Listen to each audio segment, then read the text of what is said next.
à la clochardisation du chercheur privé qui malheureusement n'a même pas de moyens. On a commencé avec nos propres ressources et aujourd'hui nous avons déjà des pôles de visibilité au niveau du Cameroun. Aujourd'hui, un certain nombre de compatriotes à l'étranger sont venus, nous avons travaillé, sont déjà en train de prendre disposition pour être de tout pays dans 2, 3, 4 ans. Ce mérite. Ils ont compris en disant, mais monsieur Kenyé, là où nous n'avons pas essayé, vous avez enduré pendant 20 ans. On dit, mais il le fallait.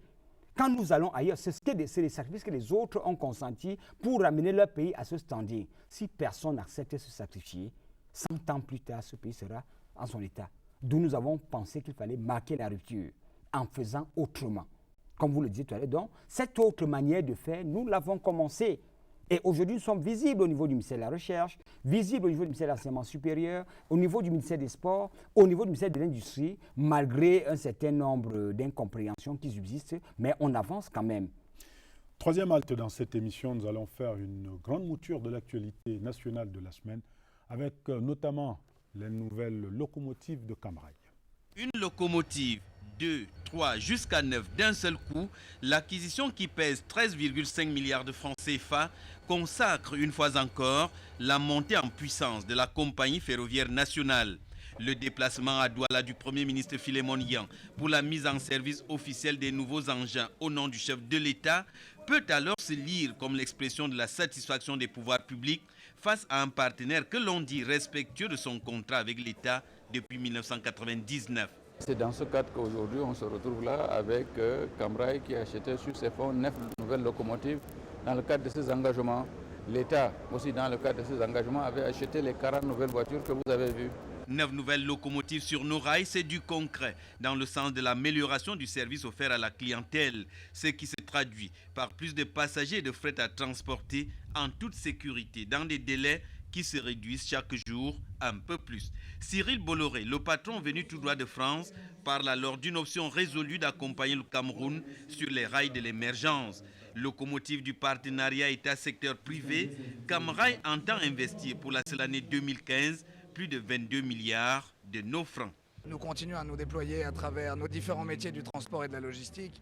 Comme vous le savez, nous continuons à travers notre partenariat PMT, les autorités du port autonome ainsi que les privés camerounais à développer le port de Douala et continuer à y investir en annonçant un nouveau portique qui est censé arriver et nous aider à continuer à accompagner la croissance du Cameroun. Le ministre des Transports ne peut que s'en féliciter, mais il faut continuer.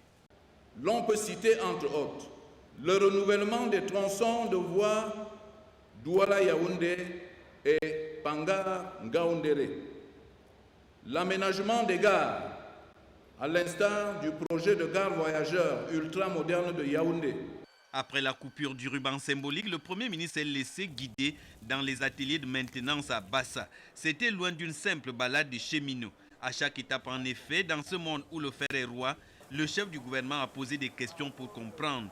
Et visiblement, Philémon Yan a pu réaliser pour s'en réjouir que le train de la maîtrise de l'ingénierie ferroviaire est bel et bien sur les rails au Cameroun.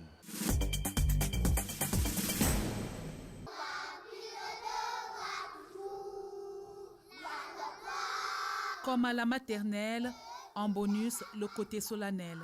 Le palais des congrès de Yaoundé ce mercredi est un grand jardin d'enfants, tout en fleurs et couleurs. Le décor du jour épouse l'événement en cours, le 2e congrès international des écoles maternelles.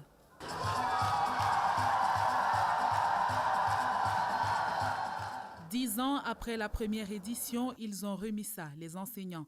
Mais avec cette fois une emphase sur la nécessaire éducation des tout-petits à l'environnement. Nous avons par exemple les fleurs que voici. Nous avons les écorces d'arbres. Nous avons les pailles. Nous avons les bouchons. Nous avons les arbres, les maisons, la forêt, de l'eau. Il faut les voir comment ils sont intéressés. À l'entame des travaux, le ministre de l'Éducation de base, Youssouf Adidja Alim, c'est l'onction de l'État à l'Association camerounaise pour la promotion de l'école maternelle. 15 ans que la CAPEM se démène, elle veut dynamiser cette étape de l'éducation, les premiers pas de l'enfant, loin de maman. Le lien affectif avec la langue, avec la culture, les psycholinguistes démontrent que quand la première langue de socialisation est la langue maternelle de l'enfant, il apprend mieux, il est plus performant. Ils sont 700 membres au sein de la CAPEM. des enseignants de maternelle, actifs ou à la retraite, qui sont loin d'avoir fini leur combat. L'enseignement maternel au Cameroun reste recommandable, mais pas obligatoire.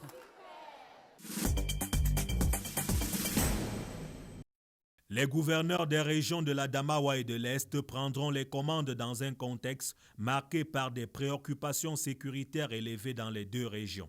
Elles sont les victimes collatérales des affres de la secte Boko Haram au Nigeria et de la confrontation entre milices anti-Balaka et Seleka en Centrafrique.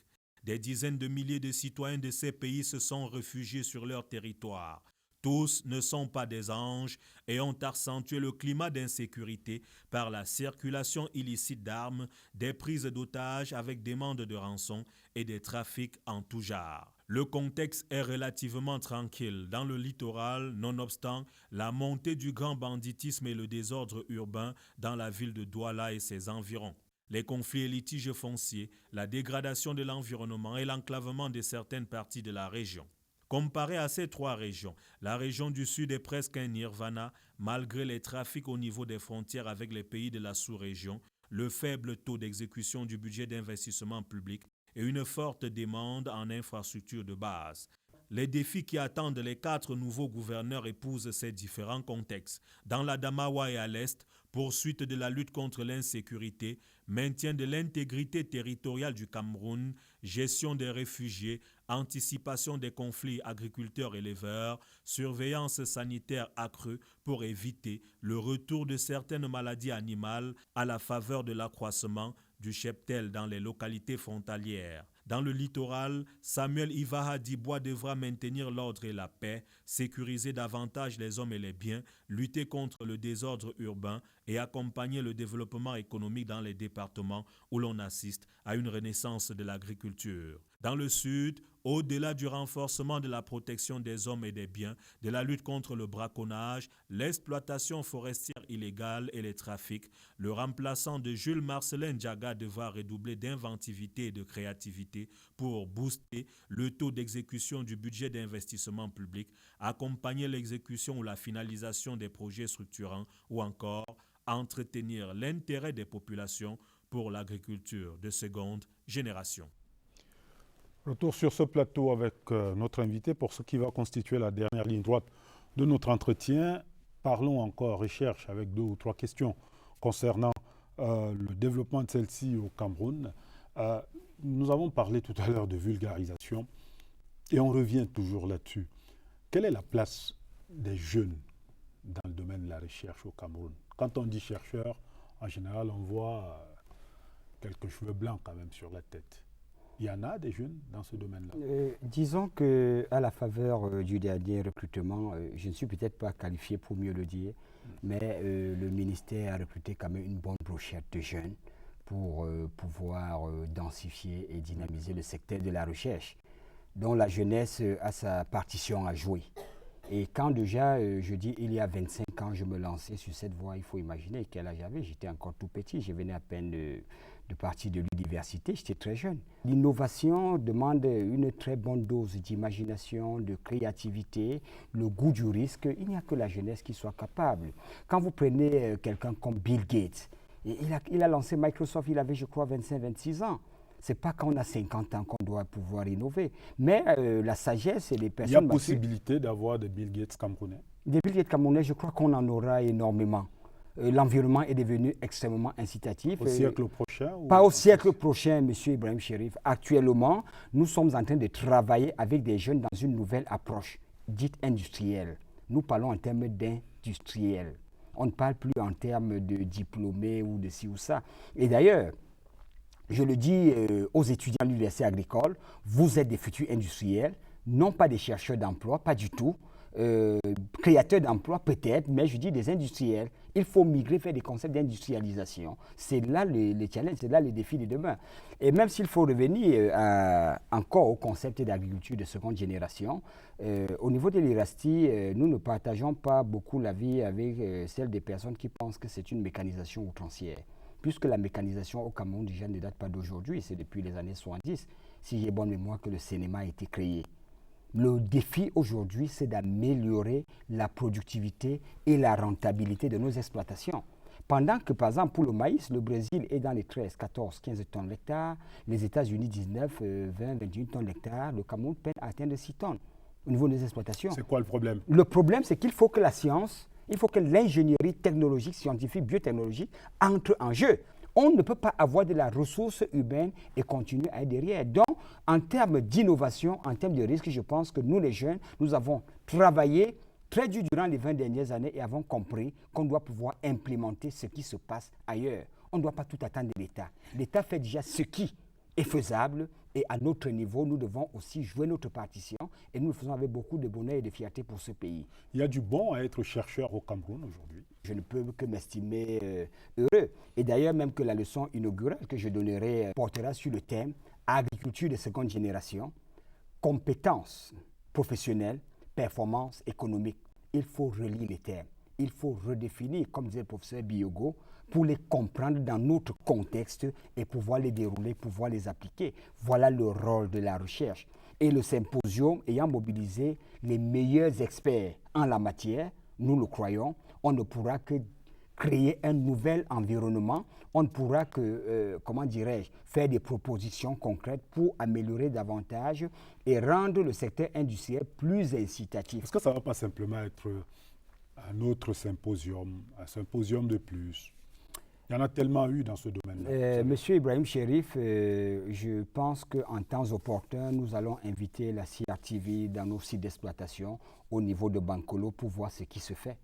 Je vous parle actuellement en tant que meilleur producteur de la pomme de terre dans le Grand Plateau Centre-Sud-Est.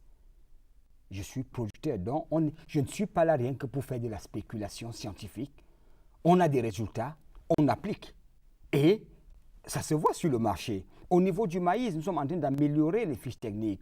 Au niveau du blé, nous sommes en train de faire une expérience de cryptage pour voir des variétés que nous-mêmes allons commencer à développer afin de vulgariser. Nous avons déjà mis sur pied des unités pilotes qui graduellement vont migrer vers le secteur agro-industriel. On n'est plus dans la fiction, on n'est plus dans le rêve, on est dans le pragmatisme. Et je pense que nous avons reçu le délégué départemental de l'agriculture qui a touché du doigt ces réalités. Il y a la déléguée régionale qui, tout récemment, était sur le site de la CRTV en a fait large écho. Et nous nous préparons à inviter son excellent le ministre au mois de décembre pour venir lui-même confirmer les choses que nous disons. Il faut des choses concrètes. Et je dis, la méthode recherche appliquée opérationnelle, c'est du concret.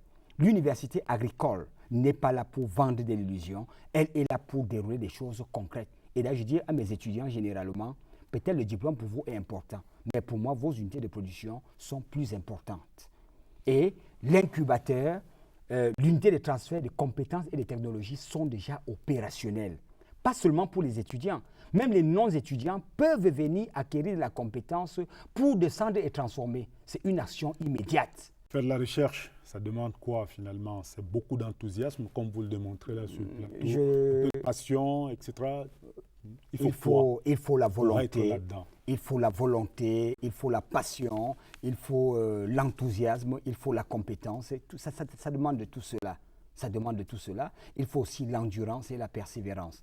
Parce qu'il faut savoir, c'est un milieu qui n'est pas facile. Si vous pensez venir tout de suite décrocher des gros millions, je vous dis, allez faire valoir vos valises ailleurs. Mais si vous venez pour travailler, les millions, les milliards arriveront, j'en suis persuadé, mais il faut d'abord travailler. Et je pense que si nous admirons les nations telles que la France, les États-Unis, l'Allemagne, c'est la recherche qui a fait de ces pays ce qu'ils sont aujourd'hui. Alors si aujourd'hui la recherche ne se déploie pas sur le terrain industriel pour pouvoir aider nos entreprises à s'innover, on ne pourra pas être compétitif. Par conséquent, notre économie ne pourra pas faire face à la concurrence. Et je voudrais rappeler que le Cameroun a ratifié les accords APE. C'est vrai, il y en a qui ont une tendance de toujours tout lire en noir. Moi, je dis ce sont de très belles opportunités. Si très rapidement nos unités de production migrent dans le domaine de la compétence et de la performance. Mais ce sera un suicide si nous restons en l'état actuel. Donc il y a une urgence et là-dessus, tous les outils ont été mis sur pied. L'environnement juridique a été amélioré. C'est vrai qu'il y a encore à faire, mais nous pensons qu'on doit déjà commencer à s'approprier. On peut déjà faire avec ce Tout à fait. Et nous demandons aussi que les maires se rendent disponibles pour que nous travaillions ensemble pour mettre au niveau des communes des zones économiques et mettre à leur disposition des experts qui vont les accompagner à promouvoir ces zones pour pouvoir attirer des investisseurs. Et pour la première fois dans notre approche, nous avons pensé que les communes peuvent se spécialiser parce que les communes au Cameroun font un peu de tout. Il est difficile qu'on vous dise par exemple que telle commune est spécialisée dans l'agroalimentaire, telle autre dans ceci. Dans le découpage de nos technopoles, si je prends comme ça au hasard, si je prends une ville comme Saint-Melima, nous l'avons consacrée entièrement aux technologies agroalimentaires. Et la création de l'université interrégionale est venue une fois de plus confirmer, ce qui montre que nos chercheurs, maîtrisent parfaitement la géoéconomie, la géostratégie, la géopolitique. Et comme ça, c'est dans les 10 régions. Donc, on peut déjà avoir des communes spécialisées dans un type spécifique d'économie. Et au niveau des universités, nous demandons encore que des vastes plateformes soient créées et que des séances de rencontres soient faites régulièrement, ce que nous appelons des universités économiques, avec des opérateurs. C'est-à-dire que le GICAM n'organise plus uniquement ces journées rien qu'avec des opérateurs, que ce soit un cadre où un tout venant, où chaque expert apporte, et c'est ce cadre-là qui va permettre à l'économie camerounaise de croître et de devenir plus compétitive, parce que l'émergence repose sur 2 aspects, concurrence, compétition et performance. Monsieur Jules Léa Kenyé-Notom, très enthousiaste chercheur, merci d'être venu à Actualité Hebdo ce soir. C'est moi qui vous remercie, ainsi que les auditeurs de la CRTV. Madame, Monsieur, Actualité Hebdo s'achève. Merci de votre aimable attention. Avec toutes nos excuses pour la voix un petit peu enrouée du présentateur, un gros chat dans la gorge. Dimanche prochain est un autre jour. Bonsoir et à dimanche.